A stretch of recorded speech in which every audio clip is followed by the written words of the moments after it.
Bonjour, je m'appelle Jonathan, je travaille à Sysnave depuis 2015. Je suis responsable avant-vente dans le département de la localisation de personnes.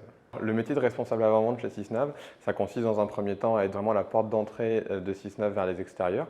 Donc ça consiste à prendre tous les premiers échanges, avoir tous les premiers contacts pour comprendre, vraiment identifier les besoins, derrière les prioriser, faire le lien avec les équipes techniques en interne pour accompagner finalement les clients jusqu'à la réalisation d'un premier projet commun. Et en interne, du coup, ça implique de participer à la roadmap produit, parce que du coup, on a toutes les informations de l'extérieur. Et on permet aussi, ça je pense que c'est spécifique à Sysnave, on est impliqué dans la réalisation des essais sur les derniers développements avant de partir en démonstration avec. Dans la localisation de personnes à Sysnave, on identifie 4 grandes populations cibles. Donc la première, les primo-intervenants, dans la catégorie dans laquelle on met les pompiers, les groupes d'intervention et les forces spéciales. Là, l'idée, c'est de digitaliser leurs interventions pour les rendre plus efficaces et retrouver plus facilement un opérateur en danger. On a la population de la défense, les fantassins, qui pour un cas d'usage un petit peu comparable. Ensuite, on a la localisation des travailleurs isolés sur les sites sensibles pour faire des applications dites de PTI. Là, le principe, c'est de les localiser dans des environnements vraiment complexes où le GPS ne passe pas et où ils peuvent être tout seuls sur plusieurs hectares.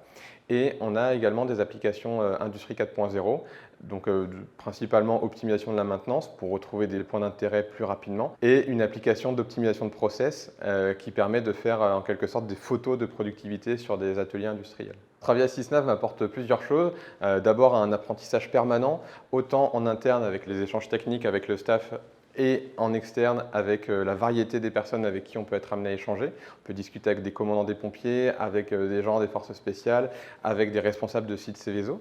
Ça génère également de la motivation, de montrer sur le terrain tous les développements réalisés en interne ici par le staff technique. Et enfin, ça m'apporte de l'enthousiasme parce que je trouve vraiment passionnant d'aider les populations mentionnées juste avant dans leur quotidien et dans leur sécurité avec une technologie française, multi-brevetée, complètement unique au monde.